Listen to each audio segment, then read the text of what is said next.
Hi Aries, this reading is for you if you just recently broke up or had a fallout with your significant other. We'll have 3 spreads in this reading. In the first spread, we'll be looking at the situation as to what happened. In the second spread, we'll check in with the advice for the situation we'll see in the first spread. And then spread number 3, we'll see new love coming towards you in the near future. Please like, share, and subscribe to support this channel. Here's the situation, Aries. We have the 7 of Pentacles clarified by the Ace of Cups, the Page of Pentacles clarified by the King of Cups. We have the 7 of Swords, and we also have the Hangman on the bottom of the deck. You could have been dealing with a water sign, Cancer, Scorpio, or Pisces. The best way I can interpret this, Aries, is that you were dealing with this King of Cups and you were either waiting for them to make you an offer to take it all away, or you were waiting for them to get serious, or you were waiting for them to get exclusive, but it either never came. They could have lied to you from the very beginning, or perhaps they jumped ship, they left you. I don't know if they left you for someone else or they just left. Alright, so it just never happened. I don't know if they promised you they will take it all away with you, but they never did. In the nutshell, that's what I see in this reading. Okay, so let's unpack it real quick. So you got this King of Cups kind of in the middle right there, clarifying the Page of Pentacles.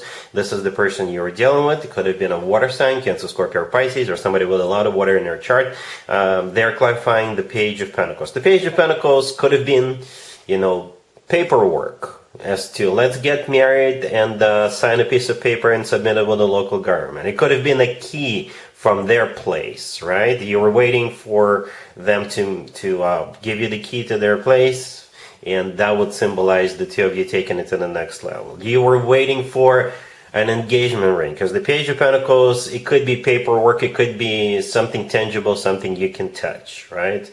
So a key to their place would qualify, and so would a ring. Okay, we actually start with the 7 of Pentacles clarified by the Ace of Cups. The 7 of Pentacles is a card of waiting, and I think that was you waiting for them to make this move that I was just talking about. The Ace of Cups clarifying it.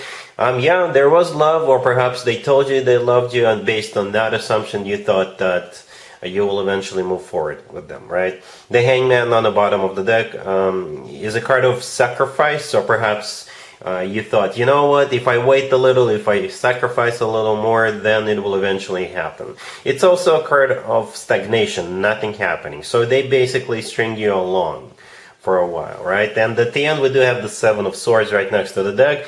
The 7 of Swords is a card of a cheater. It's a card of a deception. It's a card of somebody who is a liar. It's a card of somebody who runs away, or all of the above. So, yeah. That's what I see here, Aries. Let's move on and take a look at the spread number 2, the advice spread, real quick.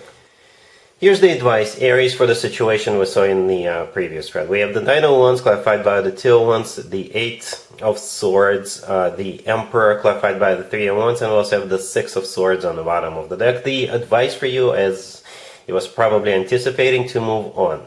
Okay, leave that behind. I know for some of you it's easier said than done. Perhaps some of you still think they'll come back. Nope.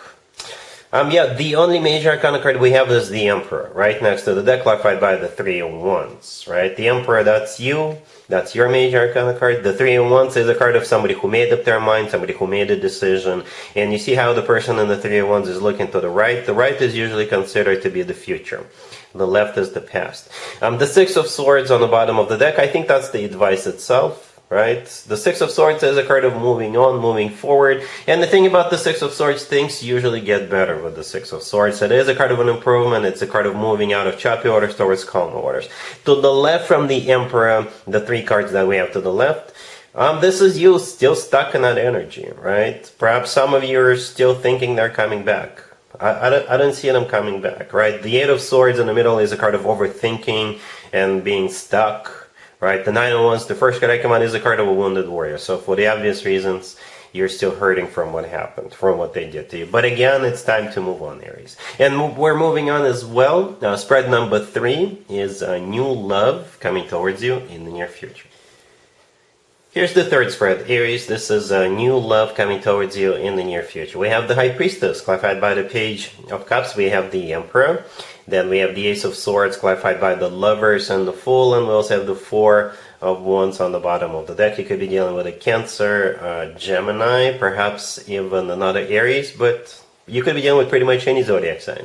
As a matter of fact, the very first card that came out is the High Priestess. It could be a Cancer or but the High Priestess is a card of a secret. It's also a card of intuition, but it kind of feels like it's more of a secretive energy, and it could be the fact that you have a secret admirer right now that you're not even aware of. It could be like a blind date, all right? Or it could be your friends or your neighbors or somebody's trying to set you up with somebody, right? The High Priestess is clarified by the Page of Cups. The Page of Cups is an invitation, right? Somebody asking you out or somebody is trying to set you up, okay?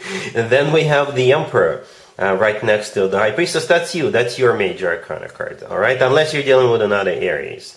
Then we have the Ace of Swords, clarified by the Lovers and the Fool. The Lovers could be a Gemini. You know, the Fool is also an Aries card, right? But at the same time, the Lovers is a card of a choice. All right, and the Fool, clarifying it, could be a suggestion from the universe to make a choice, to give it a shot, because the Fool is a card of just going for it, just you know, jumping in. But I'm not saying you should just jump in and forget about it. No, make an educated choice, I guess, because the Ace of Swords, that those two cards are clarifying, right? The two clarifiers are major arcana cards, but the Ace of Swords is a minor arcana card. The Ace of Swords is a card of clarity. It's a card of somebody who makes a decision, somebody who says, yes, let's do this, right? With the Ace of Swords, people are usually crystal clear about what's going on. It could be a card of very straightforward, very direct conversation, right? With the Ace of Swords, again, this is when things are clear, people say yes, people know what they're doing. For some of you, again, it could be a choice that you'll have to make based on what you learn about this person, right? Over like a couple of dates or something. So basically what the universe says here is that give it a chance, go out on a couple of dates and see what happens, right? If you think that this person is right for you, yes, go for it.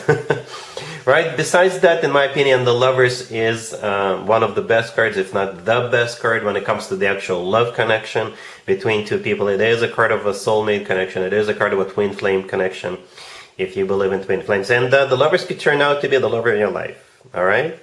The Four of Wands on the bottom of the deck is a card of a commitment or marriage. Some people call it the 1111 card.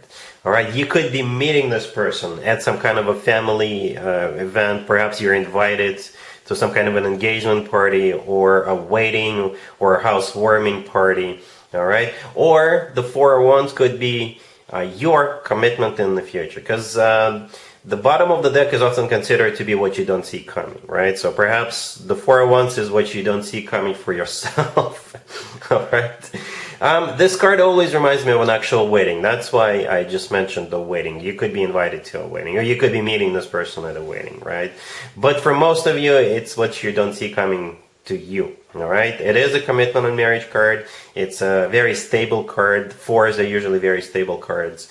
And yeah, so yeah, going back to the Page of Cups with the High Priestess, perhaps you just don't see this coming. It could be a blind date. It could be you have a secret admirer who's gonna you know, ask you out or something like that. And then you'll have a very important decision to make with that Ace of Swords. But this looks very promising, Aries. It really does. All right, so yep, that's what I have for you for this reading for this time period, Aries. If this video resonates with you, please like it. Please also share and subscribe. And other than that, Aries, have an amazing the rest of the month.